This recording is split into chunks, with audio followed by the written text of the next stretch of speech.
Shukla, Assistant Professor Mathematics in Biani Girls College, Jaipur. I welcome you all on behalf of GuruKPU.com. Today I am going to deliver lecture on complex analysis on the topic of to find the integral when the poles are lying on the real axis. हमने अपने पुराने lecture में वो integral find करना discuss किया था जिसमें real axis पे पोल लाइन नहीं करते थे और upper half of the circle पे हम डिफाइन करते थे रियल एक्सिस पे और अपर हाफ ऑफ सर्किल पे हम इसमें डिफाइन करते थे। अब क्या करेंगे, हमने जो अपर हाफ सर्किल लिया है और रियल एक्सिस ली है, इस बार क्या है पोल हमारे रियल एक्सिस पे भी लाई कर रहे हैं। तो हम क्या करेंगे, उस रियल एक्सिस के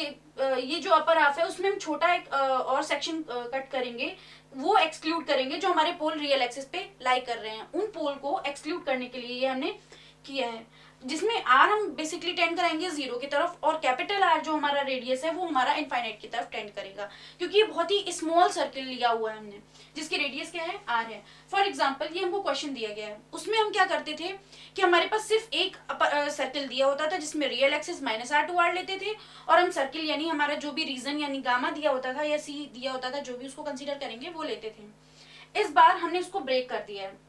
यानी ये स्मॉल पार्ट भी लिया हुआ है। तो इसको हम कैसे लेंगे, -r/2r, फिर ये हमारा सर्किल ये जाएगा हमारे रीजन जो है, फिर r/2r जाएगा और देन ये हमारे रीजन, यानी 4 पार्ट में ब्रेक होगा। कैसे, ऐसे -r2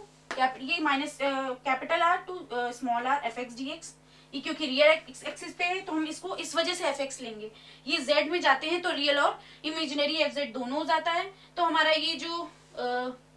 इसको हमने गामा सर्किल मान लेंगे, तो ये गामा हो गया। ये स्मॉल आर है हमारा, ये यहाँ पर हम इसको स्मॉल आर ले रहे हैं, this is small R to capital R and this is also ये हमने नया सर्किल ले लिया है। ओवरऑल इसको हम कैसे फाइंड करते हैं, जैसे हमने लास्ट वाले में बताया था इंटीग्रेशन fz dz, इसका फॉर्मूला ही होता है हमारा 2πi sum of residues at the pole. अब एट द पोल यानी सबसे पहले हम ये पार्ट निकालेंगे, फिर इन चारों पार्ट की अलग अलग वैल्यूज फाइंड कर लेंगे। सबसे पहले हम इस पार्ट की वैल्यू फाइंड करेंगे। इस इंटीग्रेशन fz dz के लिए हमको चाहिए होगा रेसिड्यू, रेसिड्यू के लिए हमको चाहिए होगा पोल, यानी ये जो हमारा फंक्शन दिया हुआ है इससे हमने fz फाइंड कर लिया। इसमें हमने नीचे वाले पार्ट को इसको इक्वल टू 0 करेंगे, पावर 2 है तो ऑब्वियसली इसकी ऑर्डर हो जाएगी 2। अब z square plus 1 is equal to 0 है, तो z इज इक्वल टू हमारा इससे मिल जाएगा प्लस माइनस i। अब पॉजिटिव एक्सिस ऊपर होती है तो प्लस i ऊपर होगा, निगेटिव एक्सिस नीचे होती है तो माइनस आई नीचे होगा। माइनस आई हमारे इस सर्किल के अंदर या हमारे इस कर्व के कंटूर के अंदर आ नहीं रहा है, तो हम सिर्फ z इज इक्वल टू आई लेंगे जो कि ऑर्डर 2 का हमारा पोल है। अब रेसिड्यू ऑफ हायर ऑर्डर के लिए हमारा अलग फॉर्मूला होता है, जिसको हम अप्लाई करके ये रेसिड्यू के फॉर्मूला ऑफ हायर ऑर्डर यानी ऑर्डर 2 के लिए अप्लाई करके z इज इक्वल टू आई पे इस फंक्शन के लिए निकाल लेंगे। अब हमारा आता है कि बेसिकली हम इसमें ये कॉची रेसिड्यू थ्योरम फिर से अप्लाई करेंगे, यानी ये कॉची रेसिड्यू थ्योरम के थ्रू में इसमें 2πi इसमें अप्लाई करेंगे, तो कॉची रेसिड्यू थ्योरम क्या होती है, 2πi into sum of residues. Sum की जरूरत नहीं क्योंकि हमारे पास सिर्फ एक ही पोल जो कि ऑर्डर 2 का है लाई कर रहा है, तो 2πi इंटू हमारी वैल्यू आई 1/4 π/2 प्लस i, तो ये इससे कैंसिल हो जाएगा, सिर्फ हमारा बचा πi/2 π/2 प्लस i। अब हम इसको इक्वेशन नंबर 1 मान लेंगे और इसमें अब हम फाइंड करेंगे ये इन 4 पार्ट की वैल्यू, और इन वैल्यूज को पुट करके हमको जो रिजल्ट फाइंड करना है वो फाइनल हमको मिल जाएगा। अब हम इसमें से उन वैल्यूज को निकालेंगे, उन इंटीग्रल की वैल्यू फाइंड करेंगे। फॉर एग्जांपल जो हमने कर्व के लिए लिया, जैसे यानी कि ये gamma curve and this is gamma curve. हमने क्या किया, लिमिट सबसे पहले दोनों, उसमें भी हमने कंडीशन आपको बताई थी कि limit r tending to infinite या mod z tending to infinite z fz is equal to निकालते हैं, जो कि k के इक्वल होता है, जहां थीटा हमारे अल्फा और बीटा के बीच में लाई कर रहा होता है। तो हम इसके बाद हमारा limit r tending to infinite integral fz dz की वैल्यू होती है i beta minus alpha into k। इसमें हमने लगाया limit z tending to infinite z fz,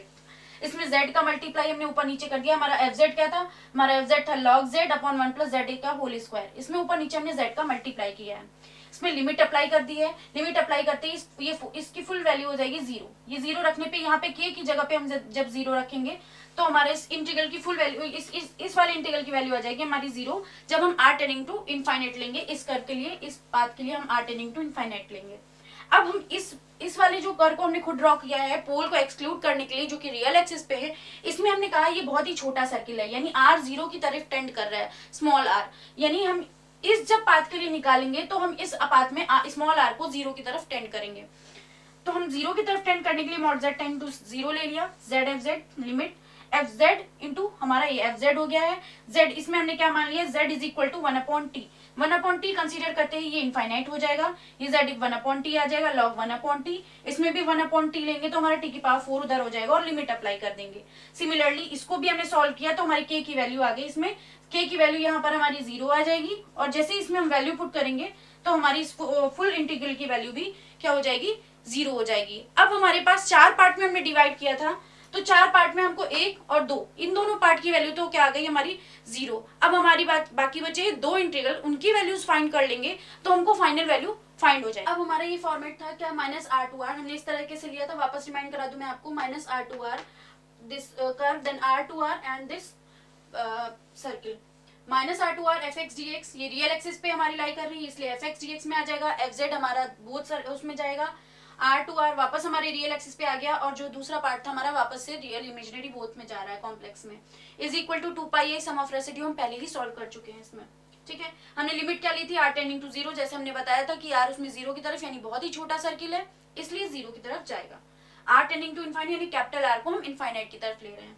इसमें हमने लिमिट लगा दी तो दिस इज -∞ टू 0 fx यानी जो हमको फंक्शन में दिया गया है, और ये पार्ट तो 0 हो ही चुका है हमारा, इसको हमने 0 लिख दिया और दिस इज इनफाइनाइट, fx वापस से वही आएगा is equal to this.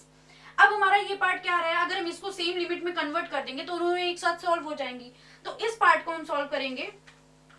-∞ To 0 log x dx, इसमें क्या किया हमने, x इज इक्वल टू यहाँ पर हमने ले लिया -y, तो x की जगह -y -dy और ये लिमिट हमारी अपने आप चेंज हो जाएगी, जैसे ये लिमिट चेंज हुई यहाँ -y था,